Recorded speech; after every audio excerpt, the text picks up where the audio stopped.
All right, let's dive in to explore the pros and cons of account management versus consulting for your agency as a service delivery model. Now, I think the first thing we should do is define account management or consulting. So, what is account management? In today's discussion, account management as a framework is essentially where you have one person who talks and another person who pushes the buttons. Okay, so you have kind of two different teams. On the opposite side, consulting is the person who does the work also talks about the work. Okay, so pretty simple. You have talkers and doers. You have doers and talkers as the same person on the consulting side. So let's go through the different areas of evaluation for the pros and cons and kind of compare each. So first, let's start with the quality of deliverable. Which service model does better work? I would argue here consulting wins. Now, why is that? Well, number one, the person who is doing the work knows that they're going to be personally accountable to speaking towards it with the client. Now, conversely, you could say, well, there's immediate checks and balances. That's why account management's better, right? The person who does the work still has to present it internally to the person who discusses the work to the client, and you have a little quality control. Now, yes, that is totally true. However, what if the account manager doesn't care, doesn't know, isn't aware? And I've seen all these things happen, unfortunately. And what if the production person isn't good enough, and the account manager, because they're an account manager, not a production person, can't fix it? Kind of tough. So I would actually say a consultant model does better work. Now, not actually for any of those reasons, but because instead of paying two people, you can just pay one person. And so you can ideally get the most talented people in your entire industry to work for you because they get to actually do the work and talk towards their own work, which is something not a lot of other agencies do. So quality of work, I'm going to give to the consulting side. Now, let's look at our gross margin. What about our cost of goods sold? Which one's more affordable? Once again, I think consulting gets the win here. Account management, very simply put, you have two people. Consulting, you have one. So while you still have more money to pay a person on the consulting side, you can still have a lower total cost to pay this one person than the other two.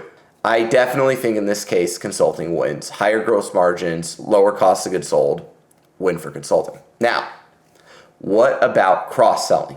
Now, this is where account management starts to shine.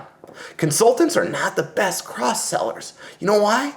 Because they like doing the work, and they like to do the work they know. In other words, if you have 5 service lines, but your consultant only knows one of them, so you have consultants across 5 service lines, each consultant usually only knows their line, and they don't want to sell another line because it might take away budget from them, it might take away their level of expertise, it might put them in a new category. There's a lot of reasons for it. I have not seen a ton of success cross-selling in the consulting model. Conversely, account managers, you can design their incentive plans, everything they're doing fully around growing accounts. And so it becomes much more about how your company makes money, sometimes than maybe the quality of work. And I'm not saying it has to be that way, but I've definitely seen it go that way. So account management, that's a win for you. On cross-selling, no doubt. Growing accounts, cross-selling into different service lines, definitely account management. Now, what about culture? In other words, how do these service models affect the culture of your company, right? As an agency, your highest ticket item, where all your cost is, where your most people are, it's your production, it's your team, it's the people actually doing the work for your clients. Well, culture here is important then, okay? Because this is the way you design your service model is frankly how you almost design your culture. Well, let's talk about account management first, okay? And I don't want to give away this one. So account management has some pros on the culture side. Really good for career development. People can enter your organization. You can kind of give them a junior level production role, shadowing a production person. Then they can take over production. Then they can go to senior production on bigger accounts. And then they can maybe go to account management if they want. You can have 2 different tracks where you're paying your senior production people just as much as your senior account management people. Or you can pay a little less or a little more. However you want to design it. Really good for career progression. Here's where it gets a little bad. Let's say Susan puts a ton of work into this engagement on the production side. She's doing this world-class link building campaign, and she gives it to Janine. And Janine is about to present it to the client. But Janine completely isn't comfortable with link building. In fact, she's a paid media person. So they just go all about paid media, and they talk about Mike's work on the paid media side. They never even got to hers. They don't even discuss it. It's like 3 PowerPoint slides at the end of the deck or at the end of the Word doc, whatever you're using. They just completely ignore it. Now your production person feels devalued and they're frustrated and they just don't even know why they put all this effort in.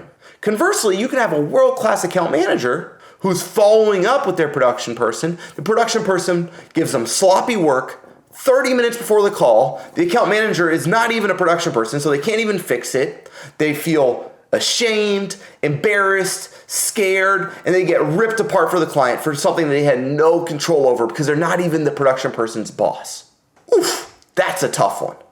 On the consulting side, culture is very autonomous, very independent, very do-it-yourself. And you can accelerate your people exceptionally fast because nothing grows someone like having to speak towards why they did something, what they're doing next, and the impact they forecast this work to have on the client's business. So when it comes to culture, to be honest, I think the consulting side wins. I think that's a check mark for consulting. We've looked at a lot of pieces. Now, which one do you do for your agency, for your shop? I think that one's up to you. And I would argue maybe you do both.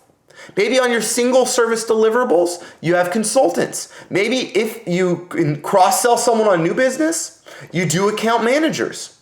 So in other words, if you sell a contract that has 2 service lines, it has account management. If you sell a contract that just has 1 service line, it has a consultant. Now you're going to still have to figure out how you grow that account. And consultants, trust me, it's not what they're best at. So you're going to have to get clever. Maybe you're going to have portfolio salespeople that are scaled across your whole service lines.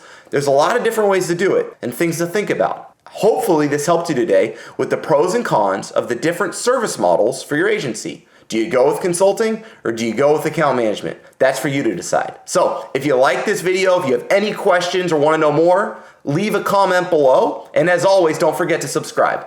Thanks everybody and have a great day.